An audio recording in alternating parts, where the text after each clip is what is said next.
Welcome to the Andrew Holland Podcast, where we talk about business, entrepreneurship, and everything in between. Now, here's your host, Andrew Holland. Hello, everyone, and welcome to another episode of the Andrew Holland Podcast. I'm your host, Andrew Holland. I'm a businessman, I'm an entrepreneur, and I've started multiple businesses. I've worked in the corporate world as a CPA, I've worked in the investment and financial services industry, and I've started multiple companies with multi-million-dollar valuations and multi-million dollars in revenue. You can find more about me and our podcast, have conversation and dialogue with us back and forth through Twitter. My Twitter handle is @HollandPodcast. Also, subscribe to our YouTube channel, the Andrew Holland Podcast, to get updates every week when new podcasts are released. And then, of course, visit us on our website, theandrewhollandpodcast.com, for more content, more about my background, and more conversation on all things business and entrepreneurship. Thank you so much for joining us every single Wednesday for our podcast, where we talk about business, entrepreneurship, and everything in between. If you recall, last week we had talked about the first part of a very tumultuous episode in year 2 of the business that Jeff and I had started, Proviro Waste Services. And so we were going to get a garbage truck. So in this episode, I'm going to finish that story up, and then we'll talk about what are the lessons from an experience like that that has occurred in business, and what are the takeaways. If you're not sure what I'm talking about as it relates to the garbage truck story, you may want to go back and listen to the previous episode. It's so long that I had to cover it over 2 separate podcasts. So we're going to finish that story in this podcast. Just to give a brief recap, for those of you who have listened to the previous episode, we're at the part where I had gone to New York City. I had actually paid cash to get this garbage truck. And now, after not being able to secure title and registration at the New York DMV, having to stay with a stranger over the weekend, Sal, and eventually getting back to Wisconsin without the garbage truck, Jeff and I had a decision to make. How are we going to get this truck back? That's where we left it. So we're kind of in the middle of one weekend. I'm in New York City, hoping to bring the garbage truck back, drive it back. I had taken a Friday off from my day job so that I could get to New York, inspect the truck, and drive it back and be back to work by Monday morning. That, of course, didn't happen because of the New York City DMV and many other altercations that occurred. I'm back. We're in the middle of the week. I'm doing my day job, and we're trying to figure out, okay, how are we going to get this truck back? I can't take another day off of work, another Friday, because I don't have that privilege of doing so, if you will. So essentially, what we had determined is I'm going to have to fly back early Saturday morning. We had already done the transaction and just get into the truck and drive back. That's all I had to do.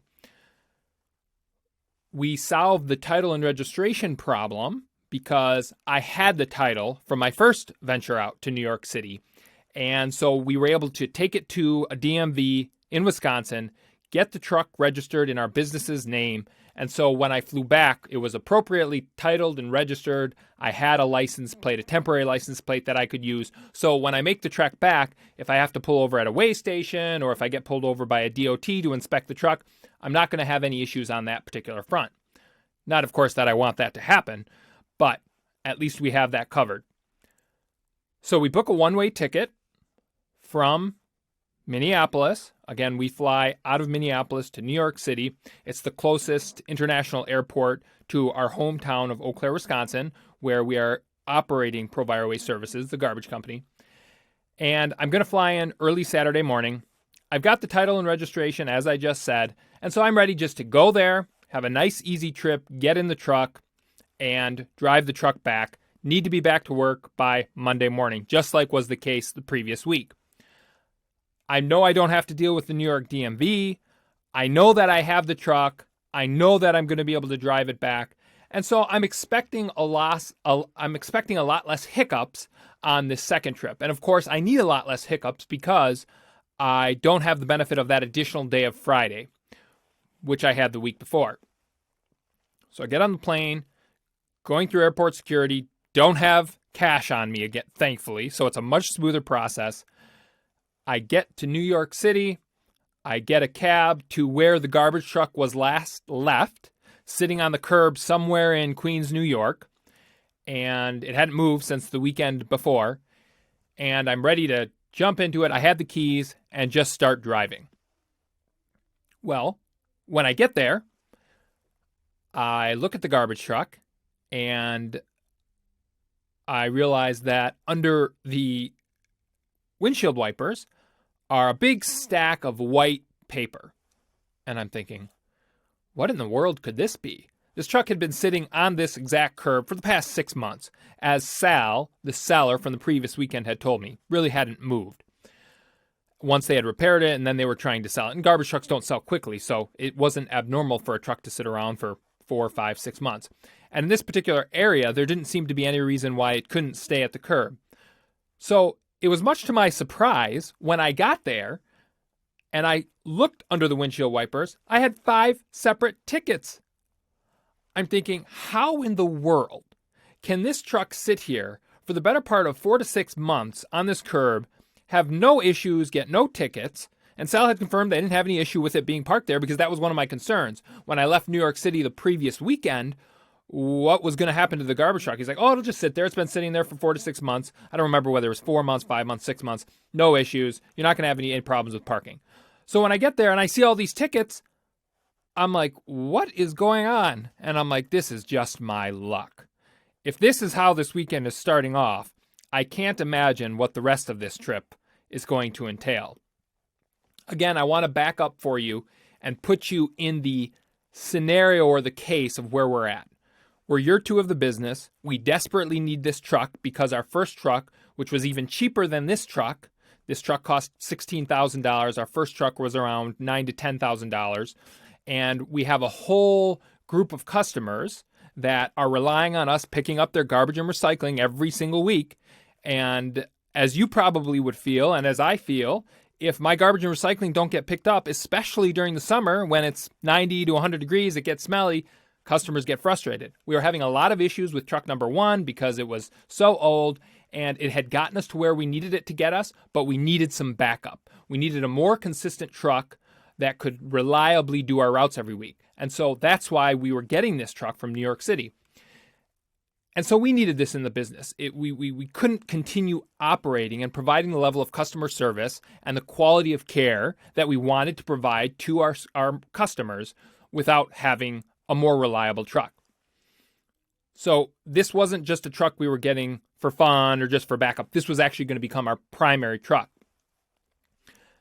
I'm not necessarily the best truck driver. As a matter of fact, I'm a terrible truck driver. I have my CDL, and so I know the things you're supposed to look out for. But again, my trade is white collar, suit and tie, CPA. So the whole driving a big truck type of thing is not exactly my comfort zone, if you will. And so just like the previous weekend, when I'm thinking about doing this during the week before I have to make this second trip to New York City, you're kind of on edge. Your nerves are on edge and you just want it to be over with. I'm sure we've all experienced something, whether it's a move or you have to move and you're like, I just want this to be over because you're nervous about it and there's a tight timeline, or it can be anything. Maybe it's a project that you're working on. Maybe it's a presentation that you have to give. We all know the feeling of having that something that's coming up in the next week or two, and it's a big deal in that particular moment in time in either your personal life or professional career, and so your nerves are a little bit on edge. Well, that has been my experience ever since we determined we were going to buy this truck. And of course, after the previous weekend and all the issues I had, while I'm hoping for an easier trek back this second time around, this second weekend, because I don't have to deal with, as I said, the DMV, or I know I have the truck, I just need to get into it and drive home, which was going to be a long trek. It was going to be about 25 to 26 hours, and this truck can't go any faster than 50 miles per hour. So regardless of what the speed limit is, I'm going to be the slow poke on that interstate with this truck kind of clumping along, just trying to make it back to Wisconsin before I have to be to work by 7 a.m. on Monday. My point being is my nerves are already a little bit on edge, And just like they would be in a scenario like that, I'm not really that comfortable with my driving skills. I know I've got to figure out how to get out of New York City. And one of the biggest issues that I have with that, and I mentioned this in the previous episode, is Google Maps was just coming around, or MapQuest, whatever the primary driving direction platform was then. And I think it was Google. And so it wasn't nearly advanced back then. This is 2012, I believe. It wasn't nearly advanced as it is today. And so for big trucks, one of the things you have to be mindful of, and you learn this day one of being a CDL driver, and in the CDL driving test, the teacher, because it's like a normal driving test that you take at 16 or whatever age you get your first driver's license, you have to do a written test and you have to do an actual test. And it's kind of tricky because one of the things that the instructor will do is you'll go under a couple of bridges and they'll say, what was the height of that bridge? Well, if you weren't paying attention, you would be in trouble because that's one of the things you need to know. What is the height of the vehicle that I'm driving in? What is the height of the bridge on this particular roadway or the path that I'm thinking of trying to get from point A to point B, and making sure that the vehicle you have is going to clear. You have enough clearance to get through the bridge. So I'm in a truck that's 13 feet 8 inches. I'm not actually paying particular attention to this because, as I said, I may have my CDL license, but I'm not really that comfortable with it, and I'm not that good of a driver in the truck. So I knew it was going to be a little bit of a struggle to get out of Queens because I didn't have a application that could easily show me the directions that would work for a vehicle that's 13 feet 8 inches high. But I figured I would be able to figure it out once I got there, and it shouldn't be too difficult. Well, as I did a lot in the business where I just said, well, I'll figure it out, that creates a lot of havoc for me and a lot of stress. So that's one of the things that I've learned as I've matured and as you grow in business and just in life. Don't leave anything to chance if it's something that you can plan in advance. And I talked a lot about trying to at least control the elements in an environment that you can control. There are always going to be, especially in small business, elements of the environment that you can't control. But don't make things worse for yourself and not even take the time and attention required to understand the elements of an environment or a situation that you can control. Well, I didn't do a very good job of that. I thought I did because I wasn't going to have to deal with the New York DMV.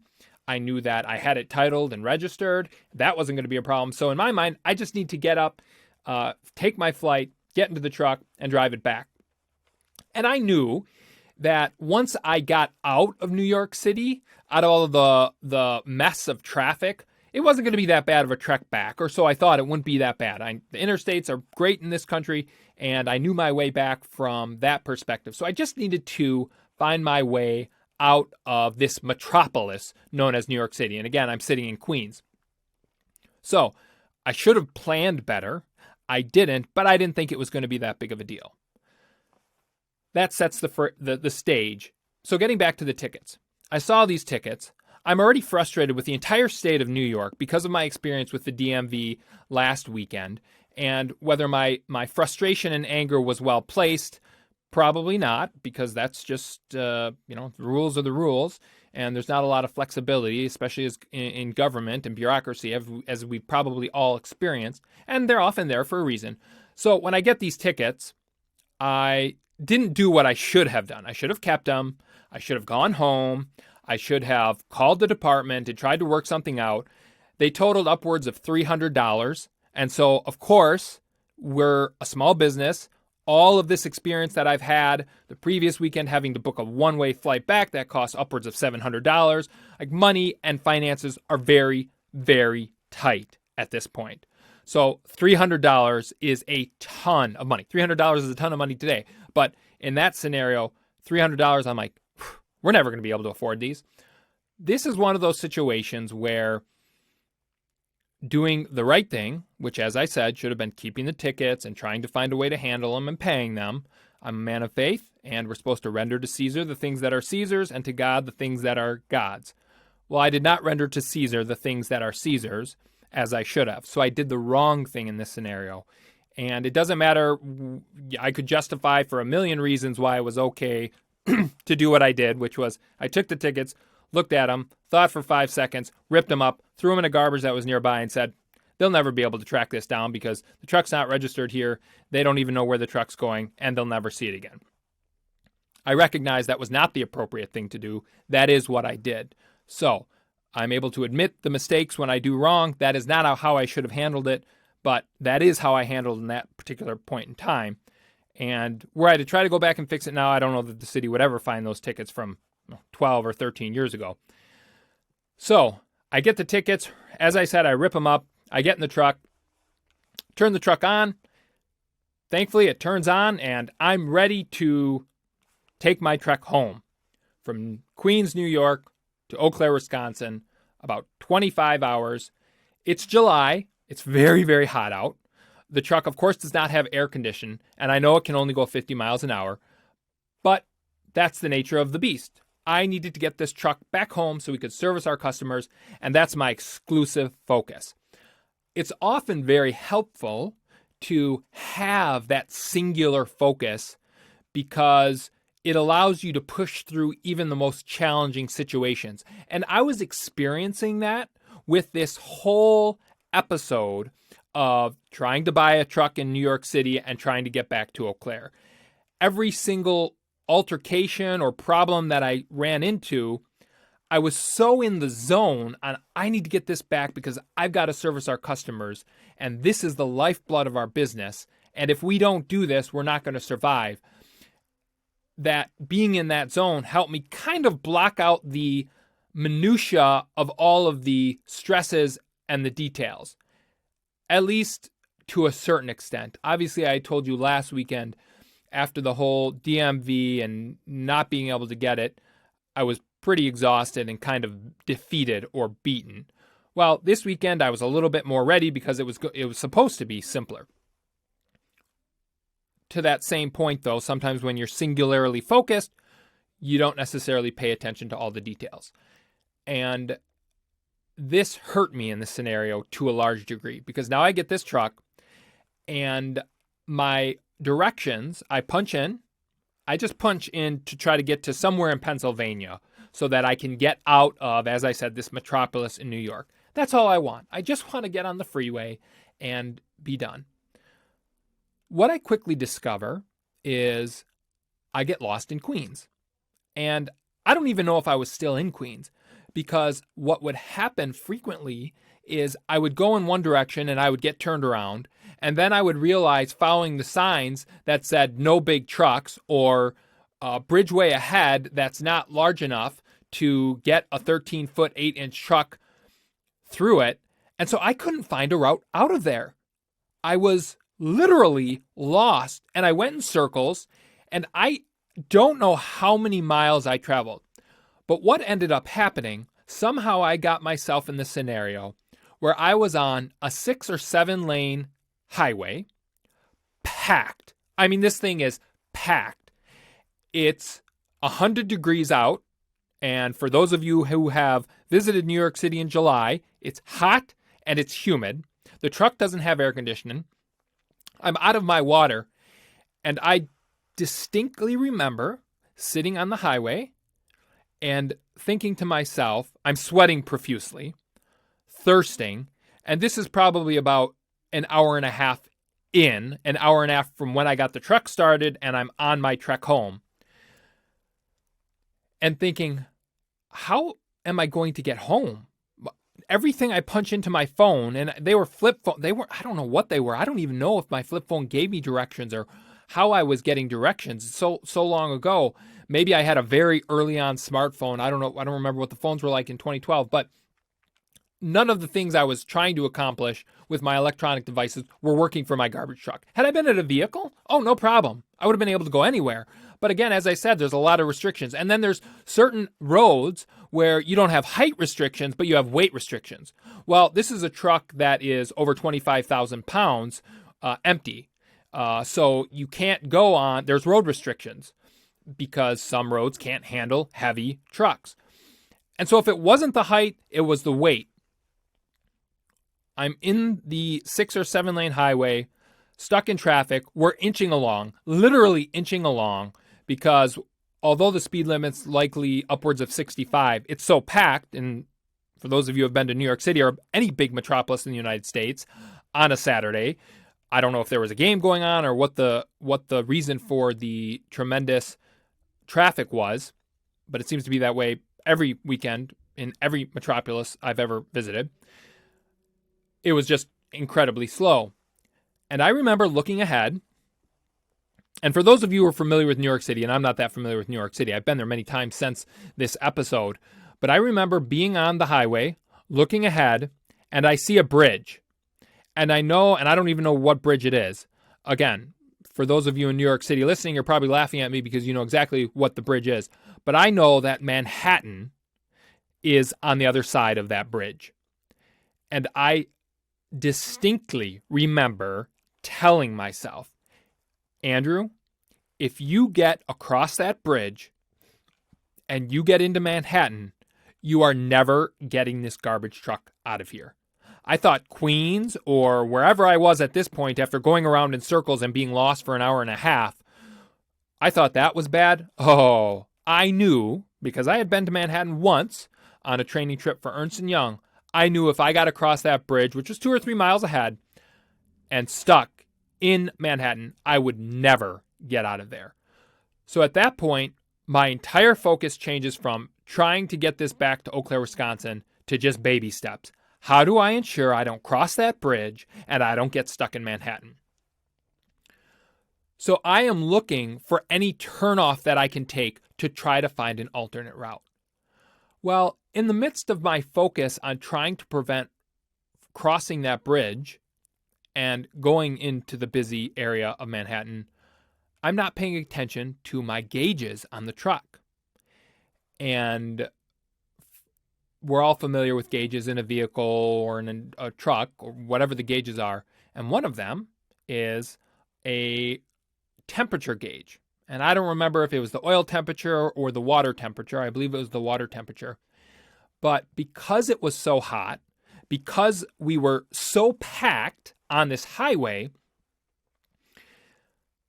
the truck was starting to overheat. And I realized this when I'm in this traffic and we'd go, 100 feet and then stop and then go 100 feet and stop. And I know it's hot outside. The truck turns off. The truck turns off in the middle of this 6 or 7 lane highway, packed stem to stern with vehicles. And I quickly changed my focus from not crossing that bridge to what just happened. So it turns off. Of course, traffic is moving slowly, but I'm not able to move. And I stop. I wait for 20 seconds because the truck's off, and I start it again. And I'm thinking, oh no. Did I buy a dud of a garbage truck? Because remember, last weekend, I had done my inspection of this truck, and I had called Jeff, who was much better with maintenance and repair. He handled all of that for the business, but you can only do so much inspection over a cell phone. And so I had done all the things that I thought I needed to do to ensure that this was a good truck and we weren't buying a lemon. Well, here I am in the middle of traffic and the truck stops. And I don't know why at this point.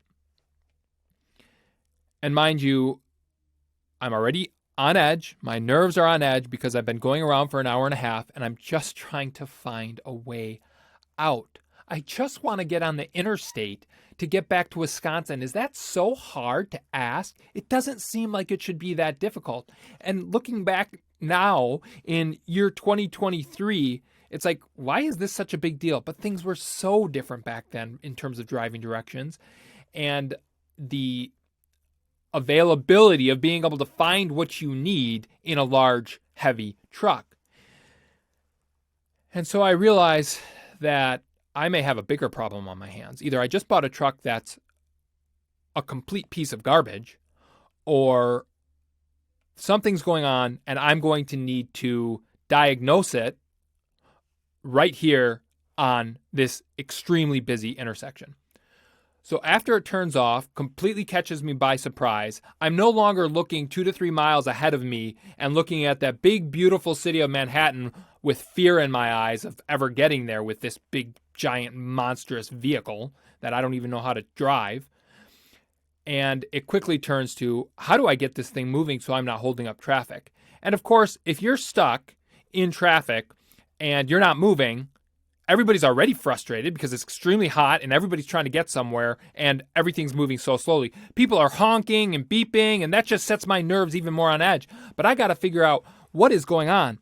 So after it turns off and I turn it back on after 30 seconds, I start trying to figure out, just looking around to figure out what may have caused this. And that's when I realize, in looking at one of the gauges, it's quickly approaching again, because it was off for 30 seconds, so the temperature had cooled down only slightly, so it was able to start again, that this truck is overheating.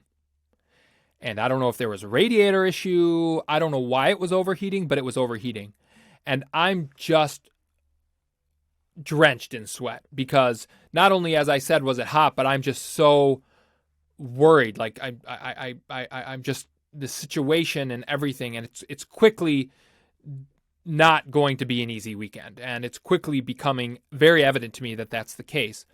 And so I'm just trying to deal with every little problem one piece at a time, with my new goal of just not getting to Manhattan and getting on an interstate where I'm free and clear.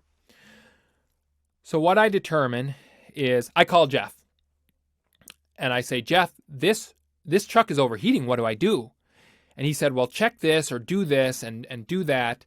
And there's not really a lot that you can do without any tools or without any equipment in the middle of a 6 or 7 lane interstate highway, or I don't know if there's interstate, the highway that's packed.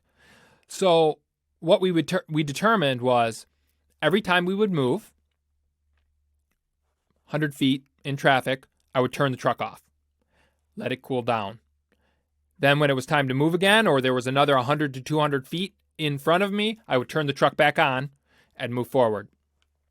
And again, I wasn't sure, was this going to be a perpetual problem all the way home? Or was it simply the fact of extremely hot weather conditions and being around all the hot vehicles that are, of course, all emitting heat in a traffic jam, that it's causing this to overheat? Because the last hour and a half prior to being on a highway that was a traffic jam, I hadn't had any problems.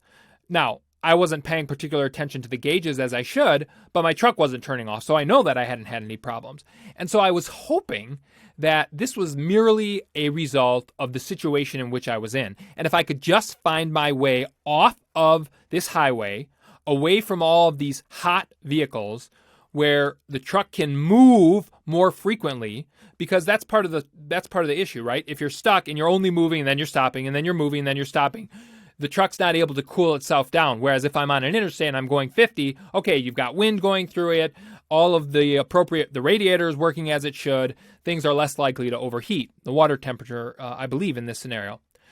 So I start just searching for the nearest exit, an exit that I can take, meaning it's an exit that doesn't have an overhead that's shorter than the height of the truck and that doesn't have weight restrictions. I eventually find an exit. And so what I realized after this was, the only way I was going to find myself onto a road heading west that I could reliably count on was, I wasn't going to be able to take any major thoroughfares to get out of what I considered New York City. So when I refer to New York City right now, I'm talking to the whole area, not just Queens, not just Manhattan, but that whole area, the whole metropolis of which I was currently stuck in.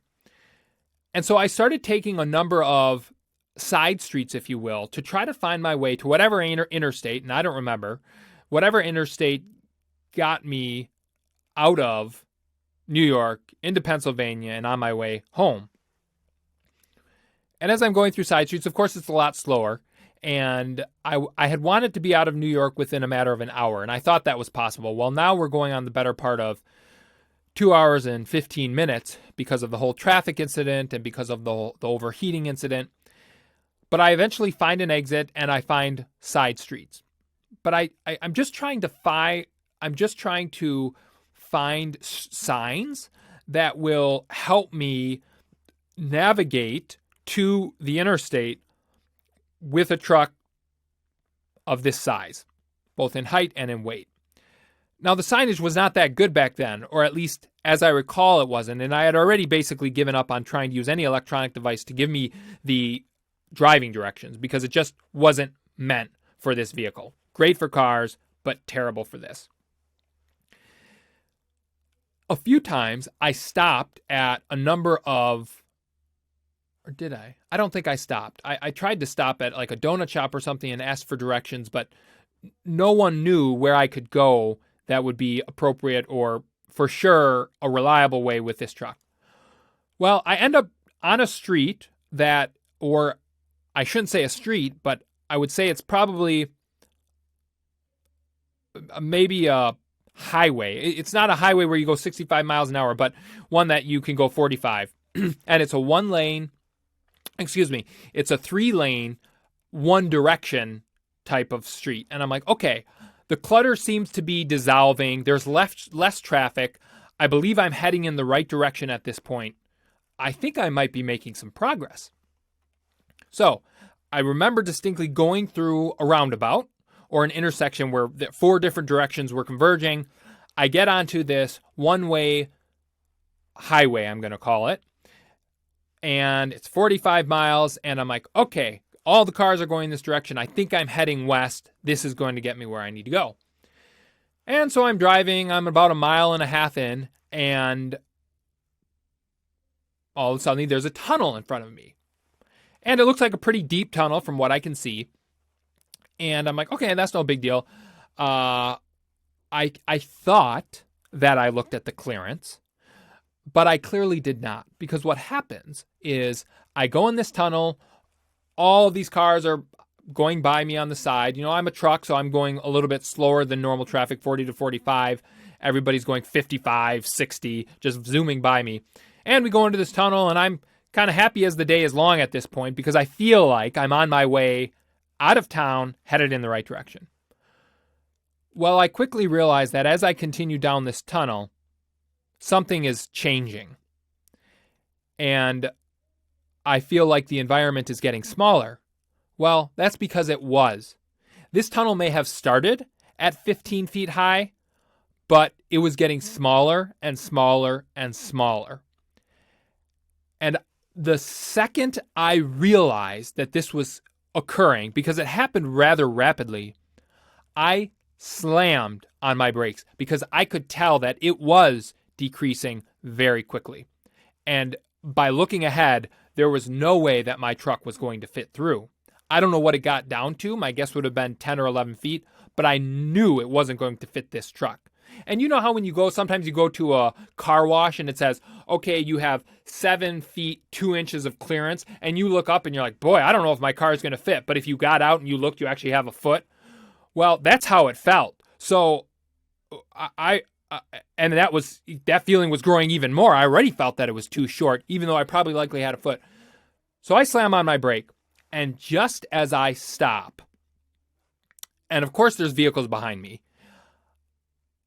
just as I come to a complete stop, I hear scraping.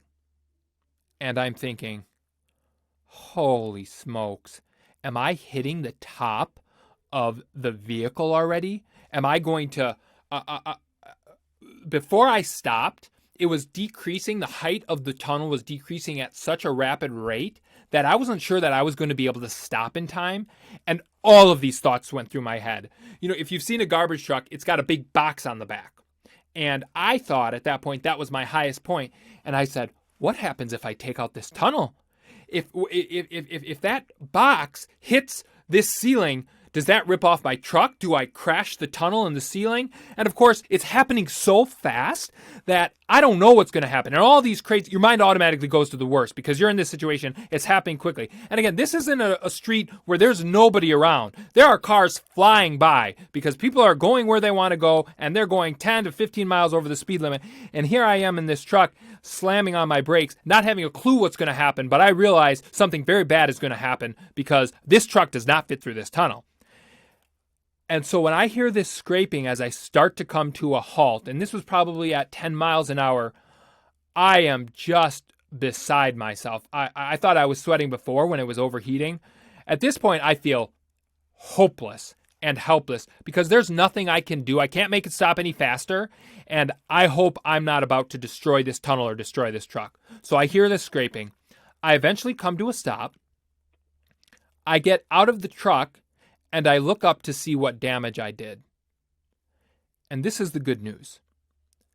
Thankfully, the highest point of the truck was not the big box, the solid metal box. It was my muffler. And my muffler had just started to hit the ceiling of the tunnel and was starting to bend. But that's it. It hadn't gone far enough to break the muffler off.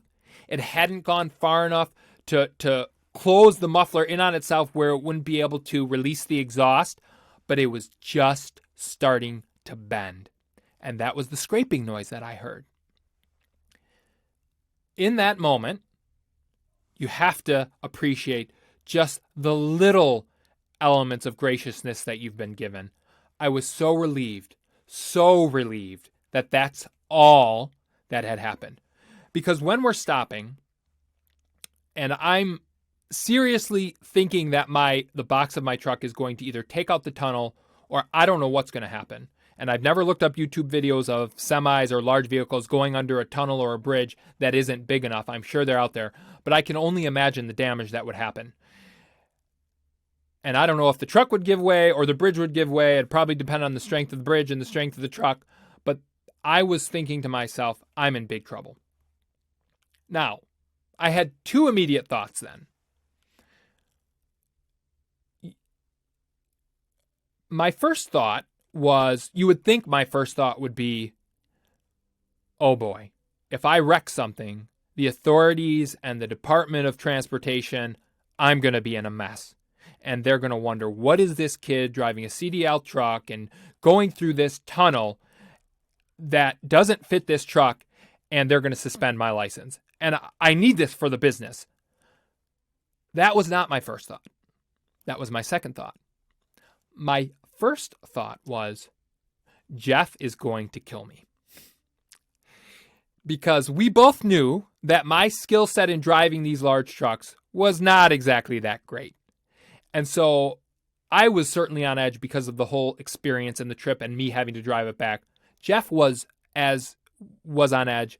I wouldn't say just as much, but just as much because he knows I'm not exactly the best with these. And we cannot afford to damage this truck. We cannot afford to not have this truck. We can't afford me taking out a bridge or doing some just unimaginable thing. My first venture out in a garbage truck. Like, Andrew, are you not competent enough to do this simple task of getting a truck from New York City and getting it to Eau Claire without destroying a whole bridge and creating this catastrophe? That's what I knew would happen, or that was my fear would happen. And so my very first thought was, Jeff is going to kill me. And then I was worried about, oh, please, authorities, do not drive by. Please don't have a cop car drive by. Please don't have some city worker or Department of Transportation vehicle come by, or a state officer that wants to do an inspection, because I know, or I feel confident, if they say the scenario that I have just put myself in, they're going to deem me unreliable and irresponsible enough to not hold a CDL. And that completely destroys a lot of things in the business, because it needed both Jeff and me to be able to run routes when necessary. We still had the roll-off truck to be able to deliver the large dumpsters and to be able to pick up people's trash. So I couldn't be in this business without a CDL. Well, when I realized my muffler had just started to bend, and that was it, I relaxed just a tiny, tiny bit, because it was a huge win. It was really a tiny win, but in the moment it felt like a huge win. Once I realized that, I quickly had to rush into what do I do mode, emergency mode. Here I am. I've just driven about 2 miles on this one-way, 3-lane highway. Vehicles are flying by me. I'm in the right-hand lane, and I'm stopping traffic. And everybody is flying by, giving me well, you can imagine the types of gestures they're giving me and the looks. People are honking on their horn, and they're probably wondering, what in the world is this driver doing stopping traffic? And, people aren't really thinking about the situation that I'm in, and I don't necessarily blame them. They're just trying to get to what they're trying to get to, and they're running behind and what have you. We're all tend to be in our own little worlds from time to time, and this is an important reminder. Always try to walk a mile in someone else's shoes before making any judgment calls. And I wish a lot of those drivers that were driving by had done that, but that was not the response I was getting. So I think to myself, how do I get out of this? What do I do? I can't go forward anymore, obviously. And I sit there for a while, and I know I don't have much time to sit here because on the edge, my heart is, of course, just beating out of my chest at this point because again, as I described, I'm already on edge, and now this whole thing has gotten me to a situation where this might be insurmountable for my skills, and I don't know how to get out of this situation. And I'm worried an authority or a police officer is going to come by, and it's going to get a lot worse. And so I'm trying to, in my mind, rapidly think through what in the world am I going to do? And I process all the different options. Again, it's extremely hot. I'm sweating profusely, but I know that my pants are wet, and it's not just because of the sweat. At this point, my body has functions that are just freaking out, if you get my drift. So, but I can't worry about any of that. I need to figure out how to get out of this situation. I quickly realize, I turn on my flashers. I say, the only way out of this, Andrew, is to back up 2.5 miles in this truck on this one-way, 3-lane highway. That's the only option. And you need to do it fast so that you minimize the potential of some authoritative force or officer coming by and asking, what is going on here? So after coming to that conclusion, I don't know how long. It seemed like an eternity, but I'm sure it was probably a minute or a minute and a half. I whip on my flashers, and I slowly start to back up because there are still people probably a mile behind me that aren't really paying attention to what's going on this roadway. Of course, all the traffic is backed up, but people are quickly trying to switch into the second lane, the middle lane, and the left lane because, again, I'm in the right lane. But you know how people are. We're all distracted drivers from time to time. And so if I just put it into reverse and I start backing up, I can't afford to have an accident here. So I need to slowly back up to help people realize I'm backing up and for them to figure out you need to get out of this lane. Well, I thought that the gestures and the looks and the honks that I got when I had just stopped in the right-hand lane were bad. You can't imagine what they were when I started backing up in the right-hand lane on this one-way highway with the speed limit being 45. Well, I had no option. This was the only thing I could do. So I literally closed my eyes and I just started backing up. I put my flashers on, I started backing up, and I knew this was the only option. I had no other option but to take take this course of action. So that's what I do. And I do remember distinctly, this sounds ridiculous, but just closing my eyes for the first 10 or 15 seconds to back up, to just try to get some sense of relief from this situation and pray. And I am praying, and I am a man of faith. At this point in time, I'm praying, please, dear Heavenly Father, just let this be okay. I've made a lot of dumb mistakes. I just about destroyed a tunnel or my truck. Please just let me get out of this okay without any harm, without any irreparable harm to anybody else, to the future of the company, to anything. And so I back up for 2 miles. And one of the things that I took comfort and solace in is, all these people are honking and they're angry at me, clearly, and I can't necessarily blame them, but I had a Wisconsin license plate. So I thought to myself, hopefully everybody's seeing that I'm some foreigner in this state and I have no clue what I'm doing, and they at least have some sense of pity on me, because it's not like I'm a New Yorker with a New York license plate doing this. I'm not aware of the surroundings. I have no idea what I'm doing. The roadways aren't familiar to me. And I'm hoping that people draw these conclusions when they see my foreign Wisconsin license plate in their state. I don't know whether they did or not by their gestures and their looks and their honks. My guess is they didn't even realize that, but that at least gave me some comfort. Hey guys, I'm not trying to do this on purpose. I'm kind of new here. So I back up and I eventually make it out of the tunnel. And it's about a mile on this one-way, three-lane highway where there was no tunnel. And I get back to the point where I entered or got onto this road in the first place. And it's a big, kind of an elliptical, a roundabout I would call, except it's not actually a roundabout because there's lights on 3 or 4 of the sides. And it's not your normal T intersection. It's kind of a rounded intersection. Well, I'm backing up and I just go right into the intersection. I'm honking my horn. I've got my flashers on. I'm not paying attention to the lights at all. At this point, I'm in hyperdrive, emergency crisis mode. I've got to right this situation and get out of the occurrence where if a police officer came by, I would be in trouble. So I'm just trying to get out of this situation in as fast as possible as I can. Because again, I'm worried that it's going to be very evident that I don't know what I'm doing in this big truck, and then they're going to take my license or questions are going to be asked or something of that nature. And the muffler's bent. So I don't want to have to explain this whole thing. I just want to get out of here and get home, and I got to get back to Wisconsin by Monday morning. And now this has basically been 3 hours that I've been stuck, and now I have this whole situation. So I just back up into this intersection. I do it slowly. I'm honking my horn because I need to make it clear to everybody that's going through this intersection, regardless of what the light is, I got to turn around. So I back up into the intersection, and then I back up. Remember, I'm only backing up here. I have to back to a different direction enough so that I can drive forward and get on a different way out. Again, I'm in a scenario where a lot of people are frustrated with me. A lot of people are honking. And at this point, and I don't say this to be crass, but I don't care. I am just so desperate to get out of this situation, and I just want people to understand what I'm going through. I'm extremely on edge. I don't care how angry people are. I'm just trying to right this wrong that I've created and the mess I've gotten myself in.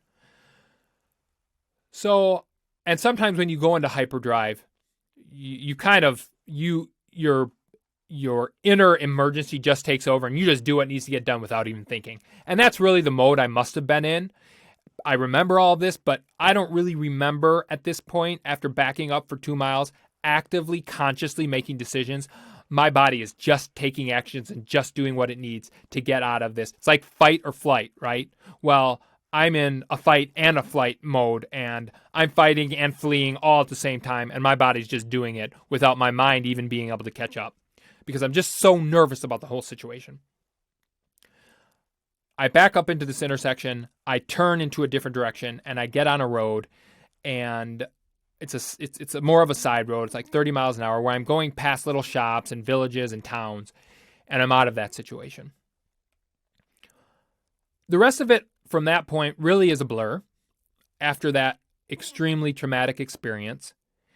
And again, as I describe this to you, it may not seem like it's that big of a deal, but if you put yourself in this situation where you're in a very large vehicle, if you ever had to rent a U-Haul, for example, and maybe you're not comfortable with driving big vehicles, imagine driving that through a tunnel and realizing the tunnel's collapsing on you and you might be destroying either the U-Haul or the tunnel. And the only way out of this is to back up 2 miles straight with your flashers on.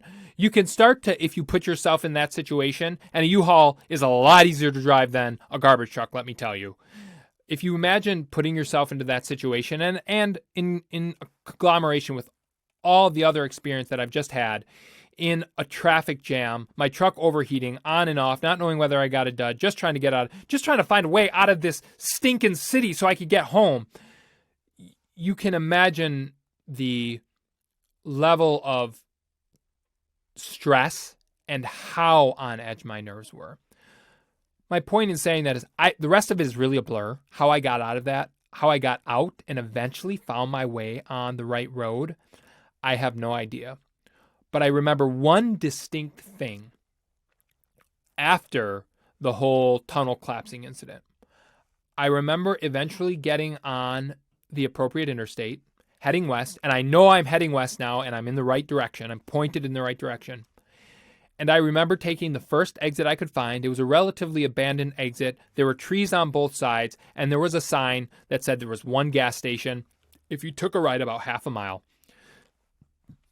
I don't remember if I needed gas because this is a blur, but I remember pulling off at this exit, going the half mile, going to this little relatively dilapidated gas station, going in, buying 2 Gatorades, walking out of the gas station and going past where all the pumps are into kind of this median of grass and basically just collapsing.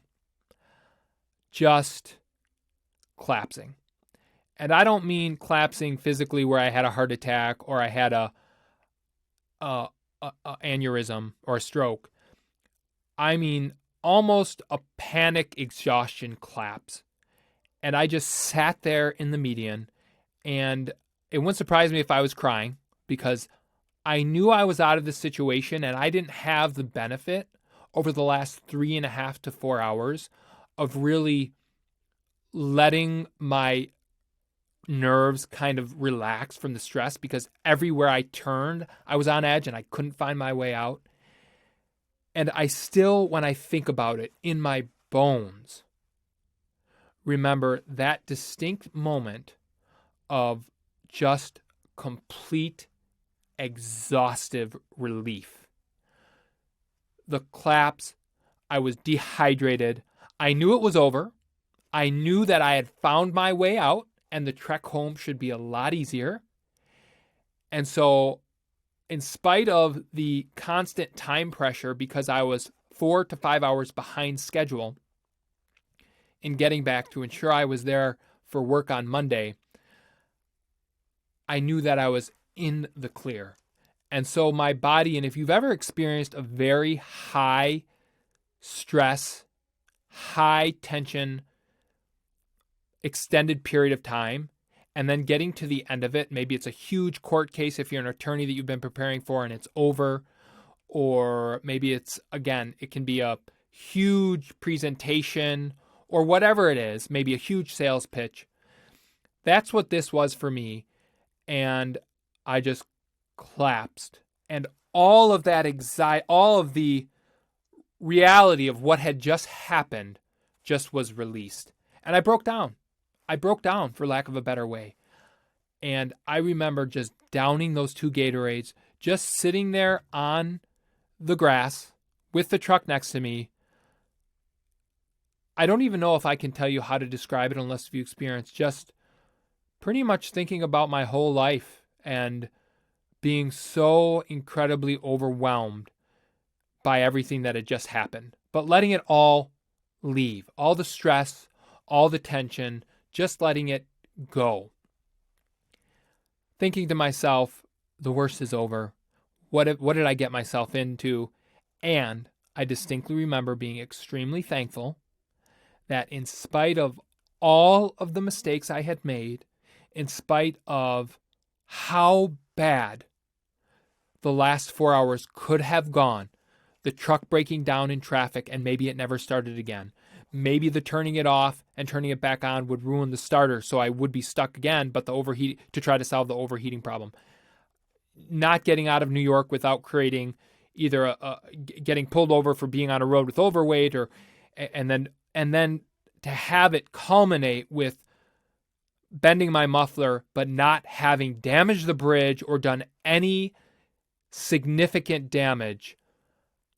I was so thankful and relieved. And that's part of, I had made it. I had made it through the worst of this journey. And it was a wonderful feeling once I just let my whole emotion just be released. Just, you break down and you let all the tension, you let everything out. Similar to what they would describe someone who's under high stress, eventually you just break down and collapse. That's essentially what happened. The culmination of the last 2 weekends and all the pressure and the anxiety of being in this truck And I just sat there. I probably sat there for the better part of 45 minutes. I don't even remember, just being there and letting it all go. I downed those 2 Gatorades. I could feel the resurgence in energy after this 45-minute period just sitting there on the median. And I'm sure, I don't remember, it's such a blur. I remember how I feel. I don't remember any of my external surroundings or the environment whatsoever, which is normal in a circumstance like this. I'm sure there were cars flying through in and out of this gas station, although it was a little bit remote exit, and thinking, what is that person doing? Because it was pretty clear that I was very distraught, or that I was having a breakdown, if you will, or had gone through something traumatic. And no one asked if I was okay, which I was fine with. I was fine. I just wanted to be left alone and experience this, or just let this play itself out. And I kind of enjoyed the moment at the end because I knew the worst was over.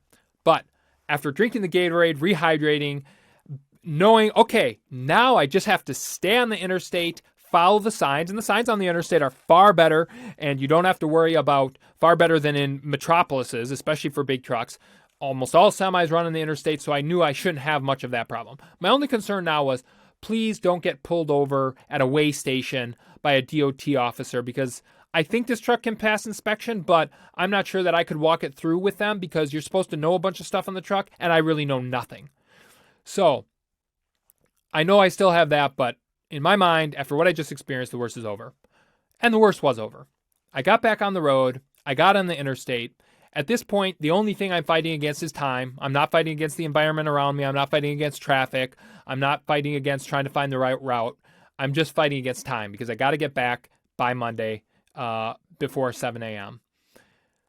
I drive and drive and drive. And again, this truck can only go 50 miles an hour. So it's really annoying that it's that slow. But I remember listening to what was I listening to? I had some type of headphones and listening to music, and there was a whole variety of music, and just kind of being in what I consider a happy place, if you will, because I had made it through this experience. I still had to get home, but it didn't seem like it was going to be that big of a trek. I drove and drove. I stayed at a hotel, or it wasn't a hotel, a motel or some inn. We all know those inns. They're, the Happy House Inn, or one location mom pop owned shop that's very, very, very dilapidated, but it's really, really inexpensive, really cheap. I stayed at one of those. I think it was $25. I slept for 3 hours from 2 a.m. to 5 a.m. This would have been Saturday night that would have been early Sunday morning. And then because I just couldn't keep going anymore, especially after this entire experience. I knew I needed to sleep at least some point during the weekend. Otherwise, I wasn't going to survive. So I got my 3 hours, and it was good sleep in the sense that it was deep sleep, but it wasn't good sleep in the sense that it wasn't nearly enough. But as you've probably experienced, when you're on a time schedule or you're thinking about something, you can't even sleep that well anyway. So I just wanted to finish what I set out to accomplish, and that's get this truck back safely in one piece and get me back safely in one piece without anything going awry. Slept for 3 hours, got back on the road, and just kept driving and driving, and eventually made it back to Eau Claire, Wisconsin, 3 a.m. Monday morning, was into work by 7 a.m., and it was over. I had gotten the truck back. I had survived what was an incredibly tumultuous, traumatizing experience that would live with me forever, and it still does today, although looking back now that there's been time, it's a lot easier to laugh about. But I'll tell you, when the first 2 or 3 years that close, people wanted to hear it when I told it, and they found it amusing, and I understand why. For me, there was no amusement. It was nothing but a memory of terror and traumatization, and I didn't like thinking about it, didn't like talking about it, because it was that impactful. Now, as I look back, the time has gone by. I can still remember, as I've described, some very distinct feelings during that trip, and the rest of it being a blur, and I can look back at it now with a little bit more of a ha-ha attitude, and wow, that's, what an interesting story. But I can't believe I survived that. I don't know if I could survive that in this day and age. And again, part of the reason I was able to survive it because I didn't know what was going to come, and I was incredibly naive. And I have to say The statement, ignorance is bliss, is so incredibly true. And in so many scenarios in the beginning of our business, the beginning of ProViral for Jeff and for me, ignorance is bliss is the only way we actually got through it because we didn't know what was coming our way. And had we known what was going to come our way, we probably wouldn't have been able to handle it because we would have mentally just convinced ourselves we couldn't. So what's the point of this story? Well, it is an interesting story, and I hope you never find yourself in the scenario that I put myself in.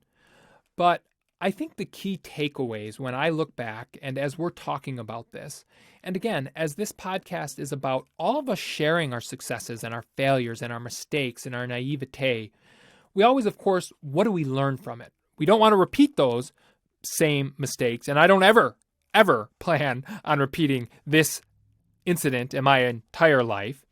And if I do end up back in this same scenario, someone please find me and just hit me over the head. I think it's a testament to multiple things. Number one, when you are in business, there are things that are going to be thrown at you that you can't possibly imagine or fathom. Getting into business can be very exciting.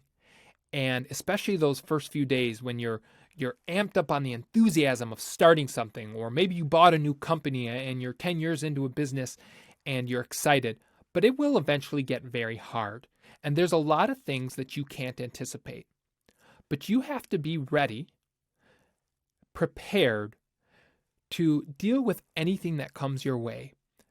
And there are going to be so many things that come your way. And please share your stories about situations. I'm sure a lot of people, or if anybody doesn't have a similar story like this, exactly like this, but I'm sure anybody that's been in business has some crazy outlandish stories. Share those. Share those either through Twitter or email me, because that's what this is all about. All of us want to share our stories and what are the takeaways. And some of it's just interesting to hear, wow, how did you get yourself in that situation? But you have to be ready for anything that's thrown your way. I think one of the other really key takeaways is perseverance and the idea that necessity is the mother of invention. Jeff and I didn't have a choice but to get a garbage truck. Our business was going to be over if I didn't succeed at this mission of getting this truck back from New York City. We had already paid the cash. We were never getting it back from who we bought it from. And not, again, Sal was a wonderful human being, but he wasn't the head honcho. So we had this truck and we had to get it back. Not only because we by no means could we even afford to think about if we had lost this or it had been a dud, but we couldn't operate our business. And so there was no other option but to get this truck. The other thing is, during my first weekend there, trying to figure out the situation after the DMV of what was I going to do? Was I going to stay on the street or was I going to, and eventually realizing my only option was to call Sal. Necessity is the mother of invention. How many of you in that scenario would have said, you know what? I need to call the seller and see if I can stay with them. Well, probably none of us would have chosen that as a pick or even have thought that as being an option. But in that moment, that was the only option. It was the only option. And so what normally maybe I would have been afraid to do, to call a stranger and to take the risk that this person was a decent human being and staying at their house in unfamiliar territory, who would do that? No mom would want their child to do something like that, take that type of risk in an area you're not familiar with, staying with someone. But I had no other option. And because of human kindness and decency, it worked out. And so the concept of necessity as the mother of invention, desperate times call for desperate measures, that happens so frequently in business. One of the things that I've learned since then is even when you think you have no other option, you do. And we'll talk in future podcasts of scenarios that Jeff and I got ourselves into where we thought we had no other option and we made a decision and we paid for it dearly. And looking back, we actually had other options. In this scenario, I can't think of what the other option would be, but the point is, what's the worst that can happen? Sometimes we need these tense situations to get us to act instead of analysis paralysis. But in that scenario, what was the worst that could happen if I called the seller and they said no and I couldn't stay with them? Now, it could have been bad if they said yes and then they turned out to be a murderer or something like that. But I feel like you'd be able to sense that in a human, and perhaps not. But the point is, just asking sometimes is not that hard. We fear things and we make a big deal out of them, but the worst that can happen is that option doesn't work out, and so you move on. And then I think a couple other closing points are, I look back, and I talked about this in the previous episode, just human kindness and putting yourself in other people's shoes. Sal didn't ever have to return my phone call. He didn't have to answer my phone call. He didn't have to let me stay with him. None of that would have happened. He didn't need to do any of that, but he took the time to put himself in my shoes and to think about someone other than himself and to try to help out.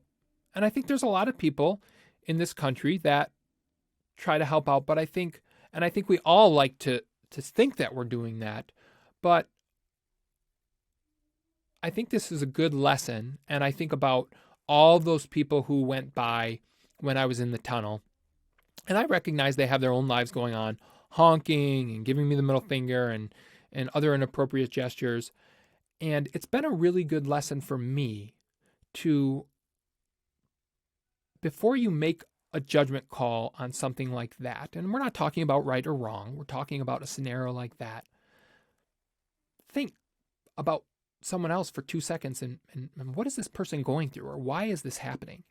And this concept, of course, extends both in personal life and in professional life. But focusing on business, I find that anytime I do that, whether it's with business partners or employees or colleagues or customers, when I just take a step back at a particularly tumultuous situation that I'm presented with, either because someone's creating it or it's a situation I or we as the business have gotten ourselves in, and I just try to take myself out of the situation and put myself in someone else's shoes, the outcome and how I react and how I respond, the emotional intelligence that I exhibit is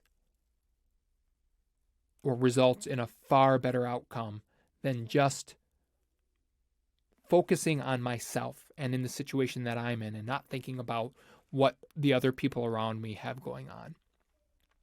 And I think that's such an important lesson just in life, not just in business, but again, as I said, in your personal life as well, in all areas of life. And so when I look back at this tumultuous experience that I try to glean from this type of situation, all of the learnable moments, I think the ones we just described are encapsulated really well. And I would ask you, think about the times when you've had the most stress or your nerves have been on edge and you kind of broke down. What caused it? Was it preventable?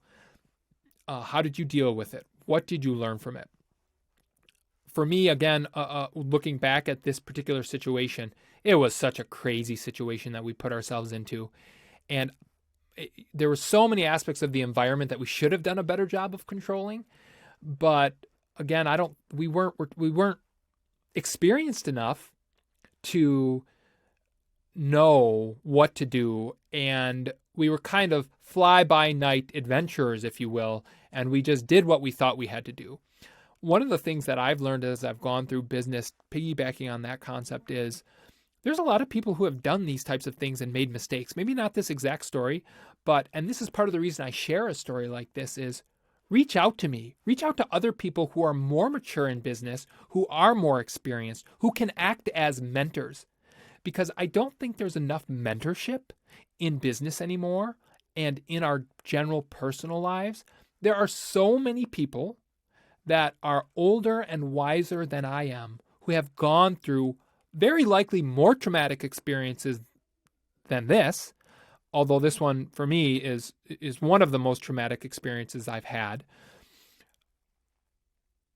but people who you can learn from, who can say, that's not such a good idea, or have you thought about this? And a lot of times, mentors will help. People who have gone through that will help. And maybe you don't need to put yourself in a situation, as I did, that is so incredibly stressful or tense. I'll conclude with those final thoughts because I think those encapsulate the reason for sharing this story and what you can take away from a story like this. And now it's, as I said, it's a lot of people have heard this story, those that are close around me, friends and family and business colleagues, and they love hearing it multiple times because it's such a unique story. For me, I've gotten to the point where I don't mind sharing it, and I can do so without feeling the trauma and the tension again. Although, as I've described it here, there's I remember a few times just that deep-seated feeling, but that's good that it sticks with me because it helps remind me, try not to put yourself in those types of situations ever again. And at the same token, help other people who you see might be going down that path and give them advice. Now, some people don't want your advice, and that's fine, but a lot of people would rather have advice from someone who's been through this than have to go through something like this. I know that a lot of you out there listening or watching have stories like this. As I said, this podcast is about sharing those things so we can kind of laugh at each other and commiserate in each other's past misery. You may also be going something like this right now, and that's not so laughable and it's not so fun. But if you are, and you want an outside perspective or someone who's gone through traumatic events, please let me know. I can ask it on this podcast and ask our viewers and listeners what recommendations they have. Business works successfully when multiple people are involved. Humans operate successfully when we recognize the value of each other and that all of our experiences and our perspectives are different and everybody has something to contribute. And that is what this podcast is about. It's the reason I tell this story because it's something that we can relate to. We all have a different story. And whether you're in business or not, I know you have a traumatic life story that we can all connect with on a human level. And when we share those and when we talk about them and everybody gets the opportunity to share what they've learned, we're all the better for it. So please reach out, share those stories, make this collaborative. I'm going to end this podcast with something that I have found extremely motivating and inspiring that I think many of you listening or watching will also find motivating or inspiring. And it revolves around other entrepreneurs long ago going through some crazy experiences and very dire, detrimental situations and how they got out of it. And that is, if you have Hulu, there is the History Channel does a great job of putting together episodes from the past. So they have a number of series called The Men Who Built America, The Machines That Built America, Engineering That Built America, The Toys That Built America. And I bring this up because in my free time, when I get free time and I get to watch TV, as I said in episode 1, I love documentaries and I love business documentaries and I love historical documentaries, particularly focused on business. And as of late, when I've had the chance, I've been watching these series and I think they are incredible. They have been so motivating for me. They have been so inspiring because looking at some of the fights to lay the transatlantic cable across the ocean and what some of the people that what they went through to make that happen. And these are like big things. You know, we live in an age where technology is changing constantly, but for this time period, the mid 1800s to early 1900s, and I could go on, you have got to watch these series. The reason I find it so inspiring is because it highlights all the things that we've just encapsulated in the last few minutes as why this story is important. Grit, perseverance, don't give up. People that were in very desperate situations. And I put myself there and I'm like, I have no idea what I would do. And the way they find a solution out of it, it just gets your entrepreneurial brain motivated to think, oh, wow, their situation is 15 times worse than the one I'm currently in my business. So if they can figure that out, and it just gets you motivated and excited to figure out your situation or help other people who are maybe in business and looking for your help, or it could even be a personal life situation. So if you get the chance, I would highly encourage you to watch some of these series. And second off, it's just really cool to see some of this history and how it transpired. I mean, there are examples of really evil, morally unethical business people and what they did, and great replication or great examples of what not to do. And then there are their competitors, and I'm thinking of one particular case, and you'll probably recognize it once you watch some of these documentaries. This one specifically focuses on the railway across the country. What their competitors who were more ethical and were trying to do it the right way, and what they experienced and how they reacted. So, Men Who Built America, there's a couple of those series. There's one that focuses on like the 1800s, and then the Industrial Revolution, and then you get more to the 1900s to 1920s, 30s, 40s. Those are two separate ones. The Men Who Built America, Frontiersmen, and then I don't remember what the other one, the Men Who Built America, is. It's a different, like the Industrial Revolutionists. The engineering that built America, incredibly fascinating, and some of the things they ran into, it's just mind-boggling how they got through it. The toys that built America seem so silly, but that's the one I'm currently on, and there's multiple episodes of these. The Slinky and how it came to be, Silly Putty, just so much that I'm learning in business, just seeing what other people have done. And that's what this whole podcast is about.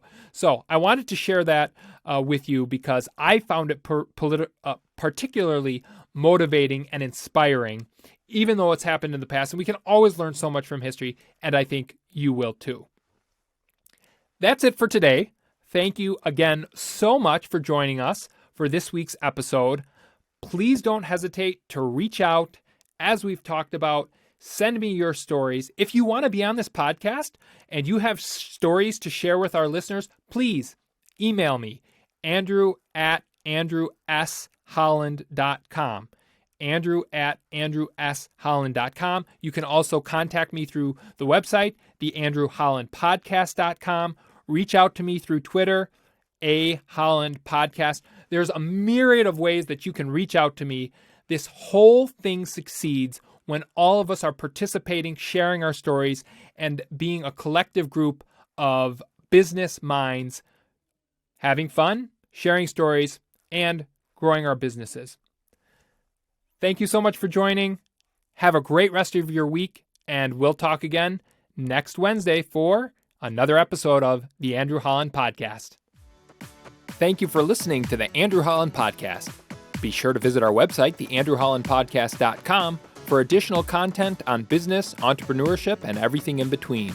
Subscribe to our YouTube channel, The Andrew Holland Podcast, to get notifications when new podcasts have been released. And lastly, follow us on Twitter, @Holland Podcast. That's @Holland Podcast for all the conversations we're having outside the podcast. Thanks again so much for joining us this week. Have a great day, and we'll talk again next week.